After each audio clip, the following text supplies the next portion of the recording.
perguntas do código, principalmente, tá? O primeiro exemplo, o clássico lá mundo, né? Aqui a gente está só apresentando, isso aqui tudo é claro que vai estar no site, coisa assim, você não precisa tomar muito cuidado agora. Alguns includes, header files, uma função main e algumas definições. O que a gente pode fazer é olhar isso linha por linha, né? Entendendo o código. Primeiro, essa parte inicial aqui, o que significa isso? Bom, ali a gente tem alguns includes, aqueles dois primeiros lá em cima, né? Arquivos de cabeçalho do Qt. E nessa linha você está dizendo, vou usar keyApplication.h, keylabel.h, header files do Qt. Ou seja, estou programando em C++ e vou, no futuro, né, tentar linkar com as bibliotecas que o Qt provê. O que o Qt provê? Esse aqui é barbada, esse aqui fica mais fácil, aqui é label. Label é uma classe do Qt que te dá a possibilidade de, no teu programa C++, criar um label, um rótulo, uma palavrinha escrita numa janela. Então essa classe QLabel faz isso para ti. Se tu usar essa classe, como a gente vai usar aqui, você consegue escrever uma palavrinha numa janela. E o keyApplication? O keyApplication é a classe que dá a possibilidade de você criar uma janelinha com aqueles 3 botões e que você pode arrastar, você pode mover sem fazer muito esforço. É uma classe pronta do Qt para você criar aplicativos visuais. Simples assim. A função main, aqui a função main recebe 2 parâmetros que são parâmetros de linha de comando. A gente não vai falar sobre isso nessa palestra. Por que eu deixei essas linhas separadas? Porque todos os programas do Qt que eu vou mostrar aqui e todos que tem um site que eu vou referenciar depois têm essas mesmas linhas. Ou seja, isso aqui é copiar e colar. Você sempre inclui alguns arquivos de cabeçalho, você sempre escreve a função main desse jeito, você sempre cria. E aqui começa a orientação do objeto. Você sempre cria um objeto app, aqui ó. Isso aqui é a definição de uma variável. Desculpe quem não sabe a orientação do objeto, vou repetir um pouquinho de conceitos. Nós estamos criando uma variável app do tipo keyApplication. É isso que está escrito aqui. Criando variável app do tipo keyApplication. Só que esse tipo keyApplication não é um inteiro, não é um float, é um tipo bem mais elaborado. Na verdade, keyApplication é uma classe. Esse tipo keyApplication, dentro dele tem um monte de valores de variáveis e um monte de funções. Nesse caso, a gente diz que o app não é uma variável, a gente chama, não é só uma variável, é um objeto. Então aqui nós estamos criando um objeto app do tipo bastante elaborado, do tipo estruturado e bem estruturado, keyApplication.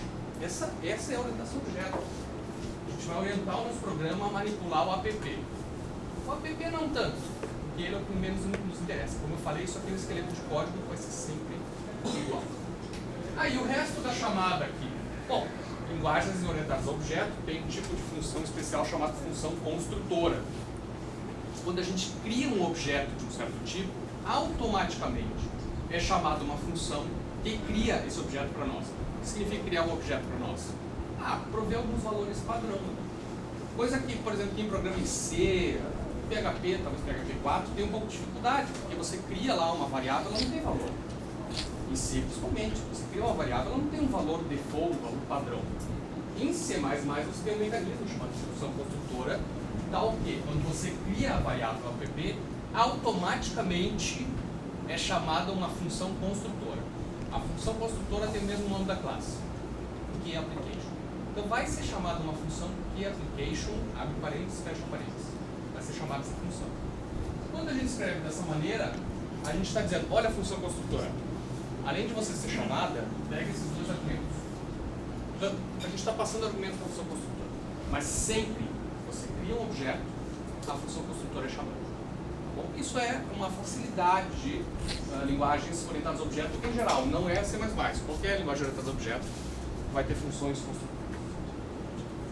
Mas eu tinha falado, aquele código que estava ali é um esqueleto inicial, quer dizer, todos os programas vão ter. O mais importante vem agora, essas 2 linhas. Keylabel, label e label show. O que significa esse código? Bom, a gente tem que primeiro destrinchar algumas partes. label, o início, só até aqui, né? Daqui para lá. Aqui a gente está criando uma variável label do tipo QLabel. Tá? É uma variável? Não. É um objeto. Como a gente falou anteriormente, a gente não vai chamar essas coisas de variável, a gente vai chamar de objeto. Então aqui nós criamos um objeto label do tipo QLabel. Um asterisco. Não estamos criando um objeto, na verdade. Estamos criando um ponteiro para um objeto. Quando eu falo criar um objeto, eu falo intercambiavelmente objeto ou ponteiro para objeto. Aliás, eu chamo sempre de objeto, independente de ser ponteiro ou objeto mesmo. Tá? Por quê? Primeiro facilita, você não fala ponteiro, as coisas ficam mais fáceis. Quando você entende, a ideia não é muito complicado. E aqui as complicações ficam muito escondidas, porque está muito alto nível. Você não vai mexer com ponteiros, assim, diretamente. Tá? Você vai usar funções do QT para tudo. Então, ao criar esse objeto label, na verdade é um ponteiro para o objeto, a gente está só dizendo, ó, cria esse endereço de memória, pega nesse endereço de memória, guarda um valor que aponta para um objeto label. O que é um objeto label? É um objeto do tipo QLabel que escreve alguma coisa numa janela. Quando a gente cria um objeto, um ponteiro para um objeto, em C++ a gente usa a palavra-chave new para alocar memória. Eu tenho a impressão que outras linguagens podem não ter essa idiosincrasia, a gente tem que chamar new para alocar memória. Tá? Aí diferencia um pouco de outras linguagens. E o que significa essa última parte aqui? Ora, quando a gente criou o label é um texto que aparece dentro da tela, né? O que eu falei antes sobre a construtora? Quando a gente cria um objeto, a construtora do objeto vai ser chamada. Vai ser chamada, quer você queira, quer não. Se você deixar só assim, ó, sem isso aqui tudo, a função construtora vai ser chamada. Tá? Um pequeno detalhe, você tirou um ponteiro dali. Mas como é que essa função construtora vai ser chamada? O que significa a função construtora de um label? A função construtora é o objeto label. E o label é algo que está escrito na tela. Será que a função construtora ela precisa de algum parâmetro ou não? Se você vai escrever algo na tela, você tem que dizer o que ela vai escrever na tela. E é isso que a gente faz aqui. A gente diz, ó, chama a função construtora, ok? Mas ao chamar a função construtora, toma esse parâmetro aqui, que é o que deve ser escrito na tela. Algumas classes visuais, você passa um parâmetro para a construtora. Label. Claro, você vai escrever na tela, então você precisa dizer o que vai ser escrito na tela. Algumas funções, alguns objetos não precisam passar parâmetro. Por exemplo, uma caixa de texto. Aquela velha caixinha de texto em branco, né? Quando a gente criar um objeto daquele tipo, a gente precisa passar um parâmetro para aquela construtora? Provavelmente não.